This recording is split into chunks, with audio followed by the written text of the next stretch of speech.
Benarkah kehadiran dua menteri aktif dalam rapat pleno pemakzulan Gus Yahya adalah simbol didukungnya kubu Miftahul Akhyar oleh pihak penguasa?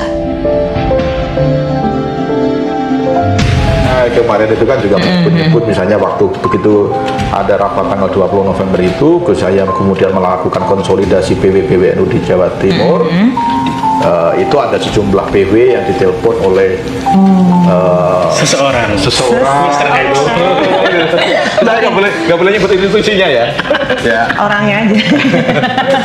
Harusnya ada yang memberi masukan kepada Menteri Agama, kepada Menteri Sosial untuk tidak mendatangi kegiatan yang berpotensi melanggar hukum. Ya karena sudah jadi pejabat publik. Inisial coba. Oh, dari sebuah institusi. Sebuah institusi. NU juga atau? Ya enggak lah. Berarti di luar NU ya? Di luar NU. Ada yang mencoba mengganggu. Ketua PW, kamu bukan ke Surabaya? Tanya, lah nggak usah datang lah. Gitu. Gitu. Nah tapi kalau misalnya kita lihat kan PWNU itu kan sebuah organisasi besar. Iya. Ya punya ADART. Nah itu berfungsi nggak sih ADART dalam gonjang-ganjing pemakzulan ini atau sebenarnya hanya formalitas doang? Ya enggak lah. ADART itu konstitusi. Konstitusi organisasi.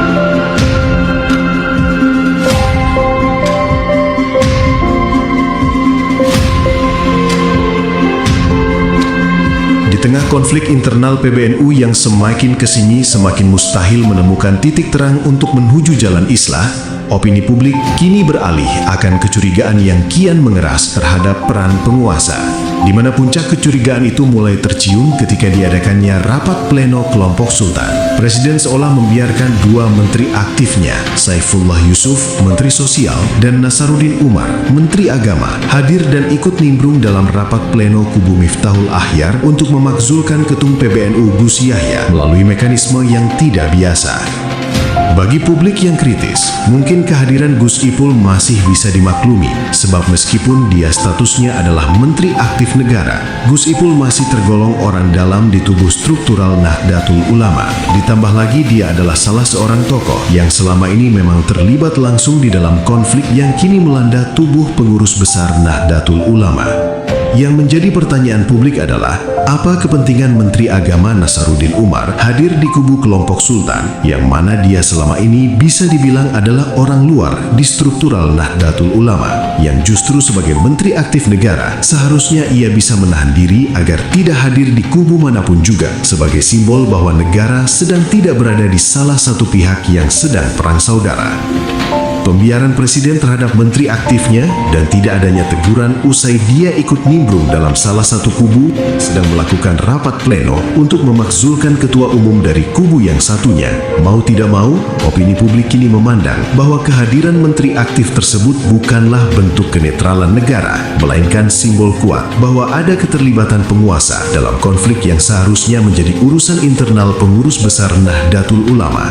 Penguasa kini dinilai tidak sekedar mengamati dari kejauhan belaka, tetapi sengaja menempatkan pejabat strategisnya di ruang konflik untuk memastikan arah dan hasil akhir dari pertarungan internal yang sedang melanda organisasi Islam terbesar di Indonesia.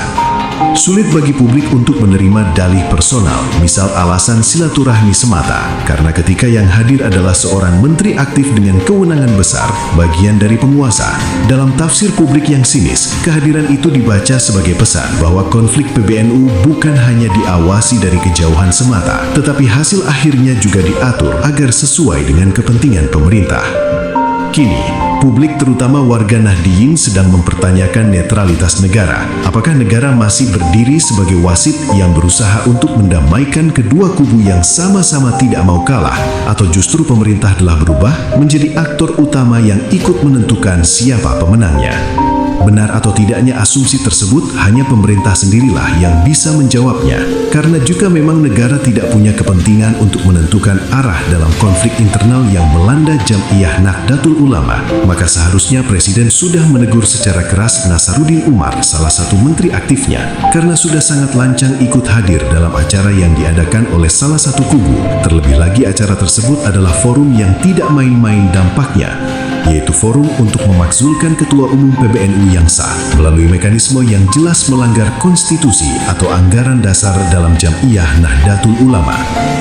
Misalnya ada menteri dari NU, kemudian tetap menjaga komunikasi, bahkan memberi pendampingan kepada NU, itu wajar. Tetapi tidak boleh memberikan dukungan atau terlibat atau berada dalam sebuah komunitas yang berpotensi melanggar hukum. Karena menurut kita, kalau apabila Rais Am ataupun Ketua Umum menurut konstitusi itu dianggap melakukan pelanggaran berat terhadap anggaran dasar, maka dilakukan muktamar luar biasa. Jadi yang bisa mengadili kedua orang ini, karena kedua orang ini mandataris muktamar, maka menurut konstitusi adalah muktamar luar biasa. Artinya tidak bisa forum lain.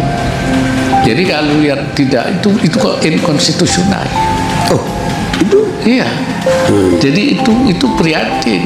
Mestinya Surya itu mengawal konstitusi, justru melanggar konstitusi. Makanya kenapa Gus Yahya sampai hari ini, ya meskipun tadi malam ada rapat pleno yang menetapkan PJ ya, pejabat Ketua Umum PBNU, tapi Gus Yahya merasa bahwa ini proses yang tidak sah secara konstitusi organisasi, Termasuk penunjukan PJ. ya otomatis Ya, pemakzulannya tidak sah, penunjukannya juga tidak sah, ya penunjukannya otomatis tidak sah, dan itu menjadi sikap kiai-kiai senior yang di Mustasar. Terus ya biasanya terhadap kalau ada kemelut konflik di tubuh organisasi ini pada akhirnya tuh nanti pemerintah turun tangan. Jadi kita harapkan jangan sampai kita itu diselesaikan oleh pemerintah. Bahwa kita itu menyelesaikan diri kita sendiri, melalui kita sendiri, kesadaran sendiri. Biasanya kan gitu tradisinya gitu. Nah, itu tradisi yang tidak baik. Kan udah ruwet, akhirnya pemerintah penguasa yang turun. Dan memang saya menyayangkan mengapa nggak ada yang mengingatkan Prof. Nazar, nggak ada yang mengingatkan Gus Ipul.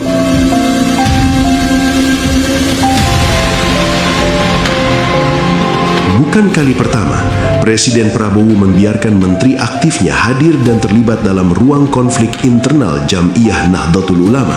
Pola seperti ini justru menunjukkan kecenderungan yang berulang dan sulit dipercaya jika pergerakan menterinya tanpa sepengetahuan atau tanpa instruksi dari pimpinan tertingginya.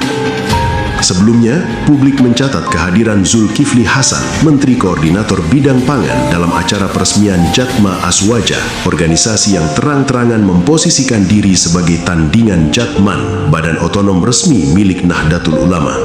Dan kini, keterlibatan menteri lain dalam pusaran konflik NU kembali berulang, yang akhirnya menimbulkan pertanyaan sederhana namun fundamental. Sampai kapan negara berpura-pura netral di tengah konflik yang jelas-jelas merobek tubuh organisasi keagamaan terbesar di Indonesia, Nahdlatul Ulama? Dalam konteks NU yang sedang mengalami fragmentasi internal, kehadiran pejabat negara di salah satu kubu bukanlah sesuatu yang kosong makna.